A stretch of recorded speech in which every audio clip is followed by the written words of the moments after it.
UP Rampur के पास एक गांव था जिसका नाम पंपुर था। वहां पर दो दोस्त रहते थे। एक का नाम मोहम्मद सानिब था और दूसरे का रेहान था।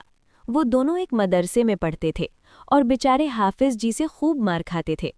कुरान याद होता नहीं था, बस कुरान खाने के बहाने से खाना खाने के चक्कर में घर घर झांकते रहते थे कि कोई तो करे कुरान खानी।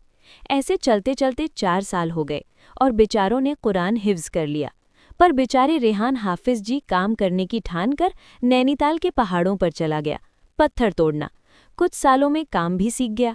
फिर उन्होंने अपनी कमाई से एक बाइक ली। जब वो बाइक से गांव में निकलता तो गांव के लोग बोलते, अरे देखो हाफिज जी को कितनी आखरी है, देखो बाइक पर इधर उधर भागते रहते हैं। पर बेचारा हाफिज जी करता भी तो क्या, इधर से सुनता उधर से निकाल देता।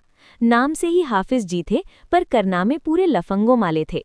काम भी ऐसा कि जब वो नैनीताल से घर आते तो घर पर उनकी टांगें नहीं रुकती।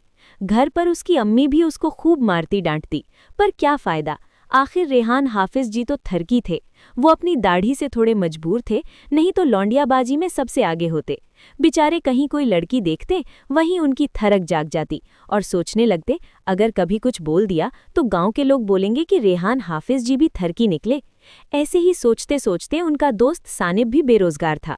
अब दोनों एक ही बाइक पर घूमते रहते, कभी रामपुर जाते कभी बिलासपुर। बेचारों की घर पे टांगे कहाँ रुकती। कहीं भी मेला लगता, यही सोचकर मेले में जाते कि कहीं कोई लड़की फंस जाए।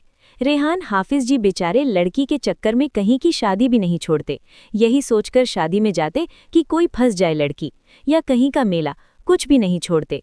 पर बेचारे हैं कि दाढ़ी से थोड़े मजबूर थे, इसलिए आजकल मेले में जाते रहते हैं, कभी तो कोई फंसेगी उनके जाल में, यही बोलते रहते सानिब से।